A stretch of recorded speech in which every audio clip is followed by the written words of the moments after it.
para estar aquí. E antes, xa pido desculpas anticipadas por se non cumpro coas vosas expectativas. Coido que moitos tendenme sobrevalorado. Penso neste momento lo debo á Asociación Cultural ACEPA, que me introduciu no mundo da cultura, do cal estaba totalmente ao marxe. A súa alma mater, o motivador Fernando Cuñarro, as súas presidentas Manola e Pilar Ferrari, sempre dando cara, e o resto da directiva que aportaron o seu esforzo para que isto siga adiante, para eles o meu aplauso.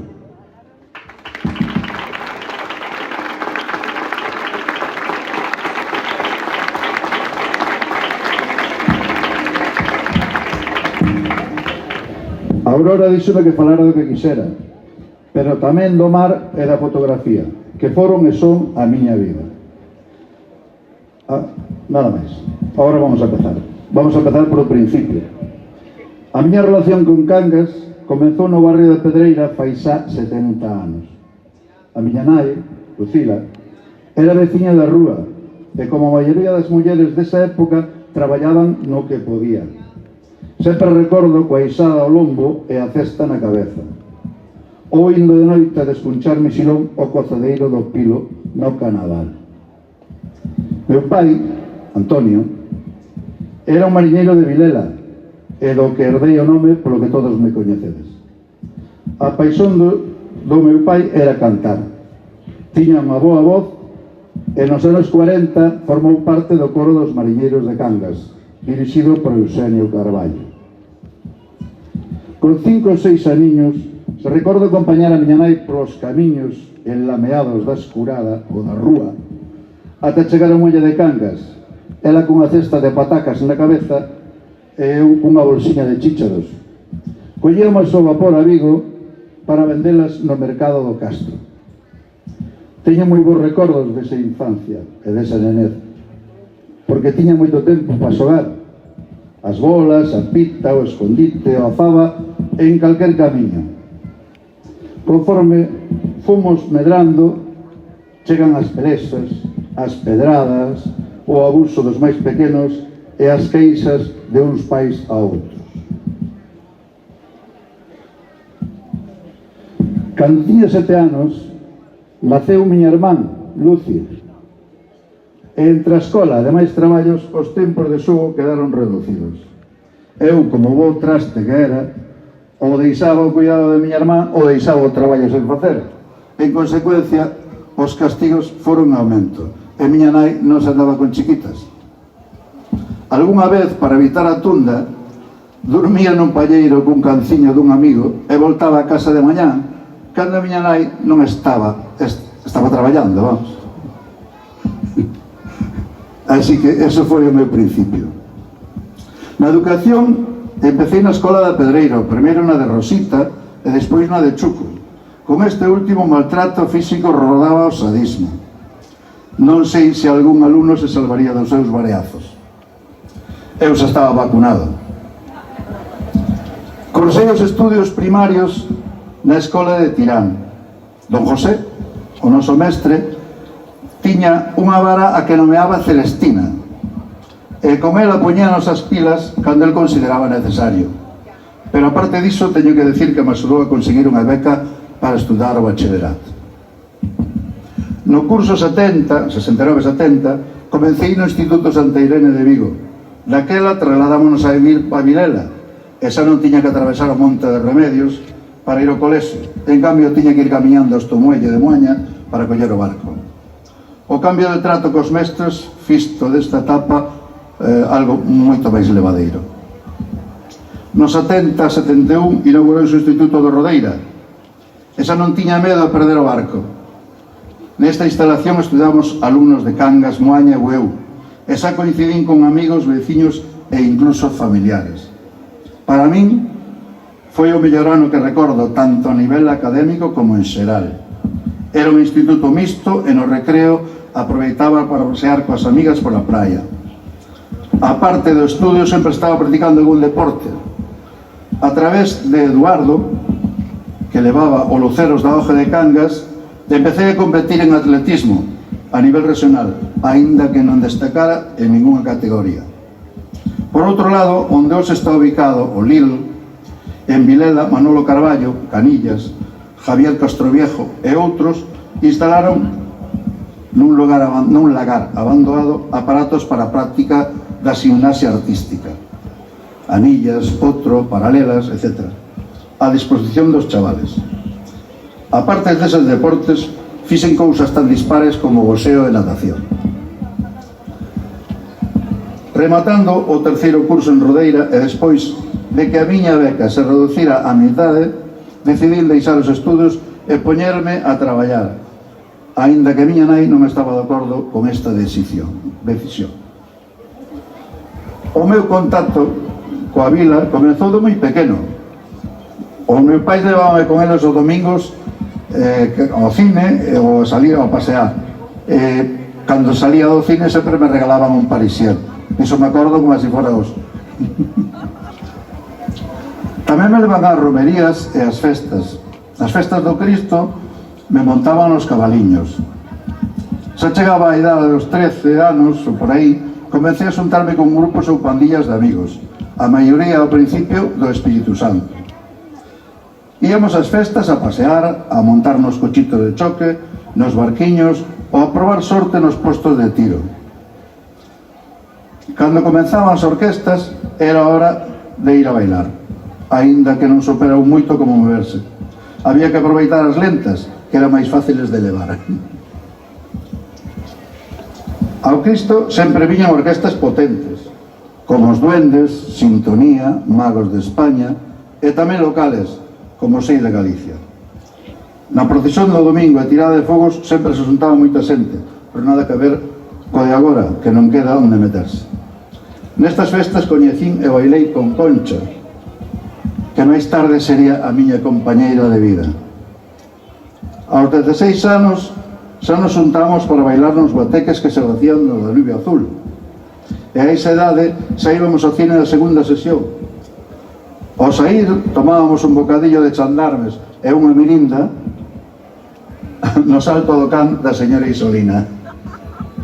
Outras veces xogábamos o futbolín na delota e mandábamos uns callos. Cando nos atopábamos cun grupo de amigas que nos facían caso, paseábamos con elas ata a Farola ou pola Alameda. Coa idade ibas cambiando de grupos e de amigos cos que saír, e o mundo da pesca facía difícil a relación coas parellas novas, pois cando voltabas do mar a túa xa coñecera outra persona. Ou tamén teus amigos estaban emparellados e tiñas que entrar noutro grupo. Éramos inconvenientes de traballar lonxe da casa moito tempo. O meu contacto co mar. Cando deixei o instituto, con 17 anos, empezou a relación co mar. No meu caso, foi a mercante. Un compañeiro e eu collemos un tren a Bilbao coa maletiña de cartón e a libreta recén estreada para mercar nun mercante que facía a ruta por Noruega, Suecia, Dinamarca e tamén Portugal e o País Vasco. Eu fun de axudante de cociña e Paco de engrasador. Despois de 5 meses navegando, cheguei á casa e miña nai non me coñecía. Medía unha cuarta máis e pesaba 15 kilos máis. O cociñeiro vasco tuvo moito que ver. No ano seguinte comecei a pesca en Canarias. Parecía que estabas na túa vila, pois no meu barco a mitad de tripulación era do forte. Había tanta xente do Morrazo embarcada que cando chegabas a descargar ao porto sempre atopabas coñecidos. Un deles foi o meu veciño e amigo Abelino, que un mes despois de estar xuntos perdeu a vida no naufraxio do Cubo Vades.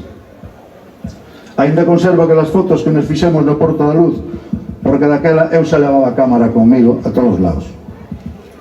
Cando chegou o momento de que chamaran a filas, un tribunal médico de Ferrol declarou a invalidez do meu pai, que levaba casi 3 anos con depresión, e a min puxéronme como sostén familiar, polo que a miña mili paseina percorrendo o mundo na pesca de altura. E digo ben percorrendo o mundo, porque desde Groenlandia e Canadá e Boston no norte ata Sudáfrica e Malvinas no sur. Tive a oportunidade de coñecer outras culturas, aínda que a estancia no Porto non fora moi prolongada, coa excepción de cando había averías. Sin embargo, o culpen de toda esta navegación foi poder participar na primeira expedición científica á Antártida, porque a parte de experiencia vital conocín a xente que influiu totalmente no teu futuro, ou no meu futuro, perdón. Pero a pesca non é un traballo doado. Ao esforzo físico e pasar moitas horas sen dormir hai que sumar as inclemencias do tempo. Nos caladeiros non hai onde esconderse. Recordo que o primeiro patrón que tiven era bastante déspota e irrespetuoso coa súa tripulación, pero en xeral tiven sorte. De feito, o segundo que o sustituiu e era de Cangas foi todo o contrario. Se traballaba igual, pero ele mobilizaba o resto da tripulación para que nos sustituíra un tempo e poder así descansar algo. Al final, gañábamos todos. Por iso pido aos patróns que protexan e coiden as súas tripulacións. O mar pode ser moi traicionero cando nos confiamos demasiados. Vai o meu brazo para as familias dos finados no naufraxio do Pitanxo.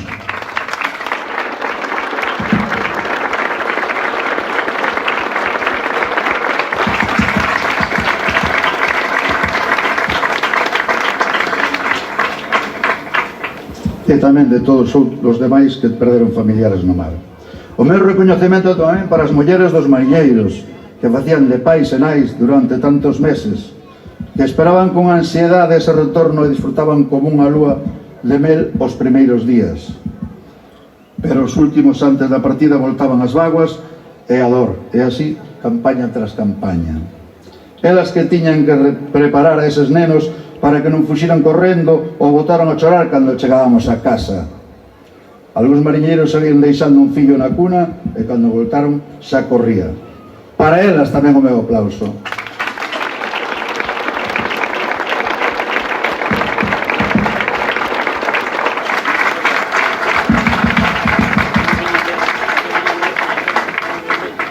Faleivos antes da campaña da Antártida e dixemos que me cambiara a vida. E vou cantar por qué. Ali coñecín a Valentín Carrera, un xoven ousado periodista e escritor que veu facer a reportaxe de expedición e con quen habería traballando nun futuro. Tamén coñecín os biólogos e demais membros do Instituto Español de Oceanografía, con algúns dos cales sigo mantendo contacto case 40 anos despois. Entre eles estaba a filla do escultor cangués Xoán Piñeiro, Carmen Gloria, que vendo o meu interese por bioloxía me plantexou a idea de traballar como muestreador no Instituto Español de Oceanografía.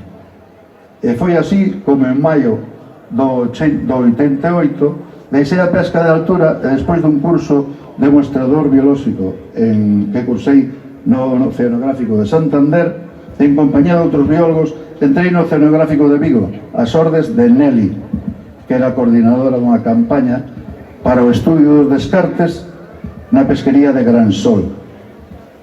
Foi financiada pola Unión Europea a primeira fase no 89 e a segunda no 94, nas flotas de Vigo e Coruña. Outra volta na miña vida. En medio destas campañas, no 90, entrou na miña vida volta Valentín Carrera, para propoñerme participar na rodaxe dunha serie para a TVG que se chamaría Os Viaxeiros da Luz, era que tería como tema un percorrido a cabalo por Galicia, protagonizada por 4 cabaleiros. Como de costume apunteime, e a verdade é que a experiencia foi enriquecedora para todos. Coñecer os renconchos máis rurais de Galicia durante mes e medio foi unha proeza que nos mantén a maioría do grupo unidos 35 anos despois. E como non, Cangas saiu en 2 dos capítulos.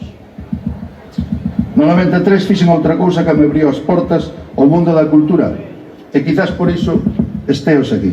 Apunteime na escola de adultos para obter o graduado escolar, e con Cristina, Nieves, Cuñarro e os demais mestres todo foi fácil e levadeiro.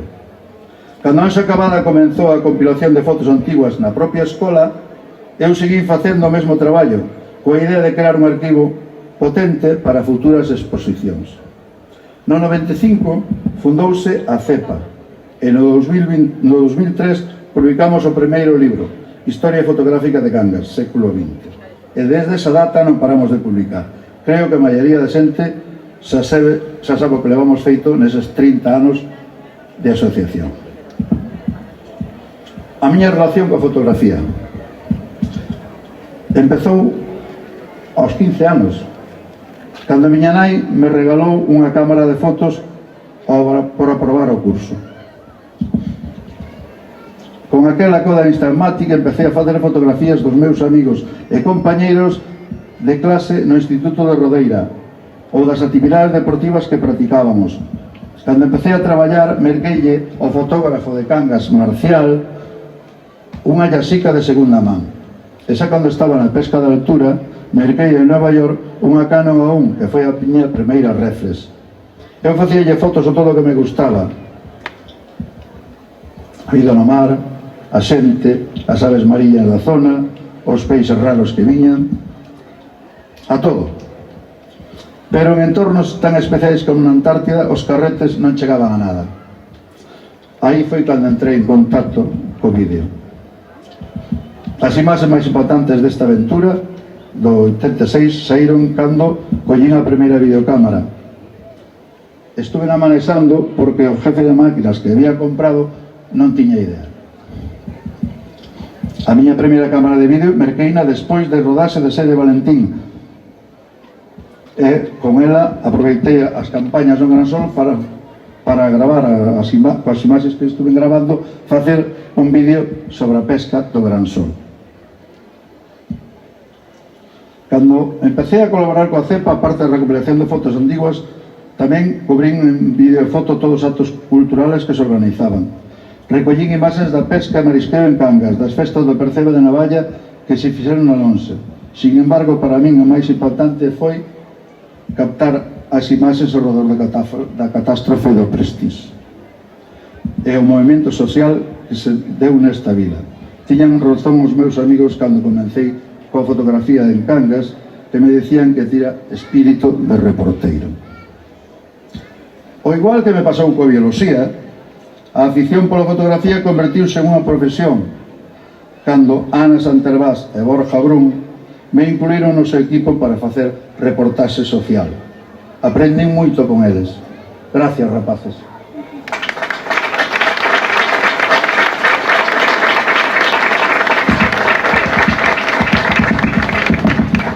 Nos últimos casi 30 anos levo dedicándome a pesca de baixura no plan da navalla da Cofradía de Cangas. Gracias, Pablo, por confiar en nós. Cando empecei, pareceume que cada barco era un mundo e que cada un andaba pa sí.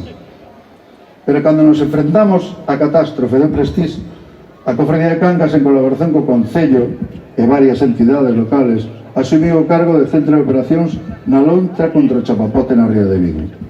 Ao día seguinte da detección das primeiras manchas, ás 6 da mañá xa estaban os mariñeiros preparando artiluxios co material do que dispoñían para loitar contra o descoñecido. Vivín ese día en primeira línea e vin como os meus compañeros recollían o fuel do mar coas súas propias mans, algo dantesto, pero que me fixo sentirme orgulloso deste colectivo. Por eso, o meu reconocimento aos mariñeiros de Cangas e mariñeiras, que tamén as haian, que sean poucas, que saen da casa cada día ao mar a gañarse a vida, e de cando en vez algún disgusto, para poñer na nosa lonxa ou na praza de Cangas os mellores peixes e mariscos da ría. Neses últimos anos fóronse mariñeiros ilustres, non o digo por min, senón por os demais compañeiros: Benito, Lisardo, Martínez e tamén se foi Michel, no mellor da vida.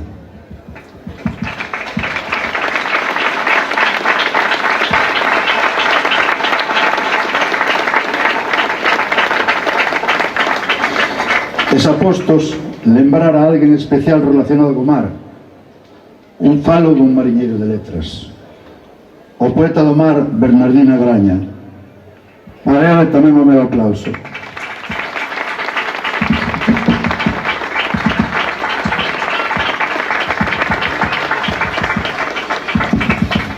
E xa para rematar, recordo que naquelas campañas que andaban na flota de Coruña, cando me preguntaban de onde era, eu dicía que era de Cangas. E a primeira opinión era: os de Cangas son dos folloneros de carallo. E eu, a miña resposta sempre era a mesma: somos unha vila moi reivindicativa, e se para conseguir cousas justas ou evitar as injustas hai que manifestarse e facer barullo, tamén se fai. Somos unha vila onde a xente se asocia altruísticamente para defender a nosa sanidade en xeral, ou facendo forza e dando visibilidade a enfermedades como o cancro de mama ou a ELA. As asociacións que fan divulgación de memoria desta vila e das desgracias que pasaron para que non se volvan a repetir. Xente que se xuntou para recuperar unha parte tan importante do noso patrimonio como é a capela do hospital, que hoxe en día é a sala de exposicións máis visitada de Cangas. Asociacións que defenden as artes como o teatro, a música, o canto ou as artes plásticas.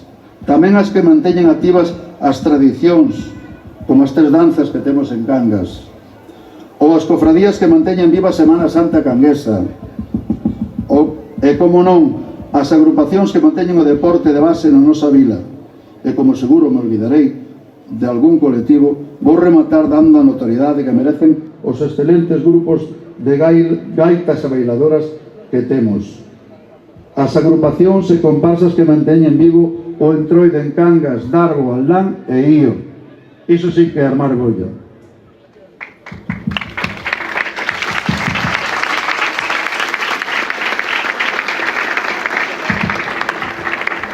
Amigas, amigos, só temos que mirar o que está pasando no mundo nestes intres para darnos conta que ningún dereito está garantido de por vida, e se non loitamos por eles, perderémonos moito máis rápido do que costou conseguilos. Nada máis. Vivan as festas do Cristo, viva Cangas!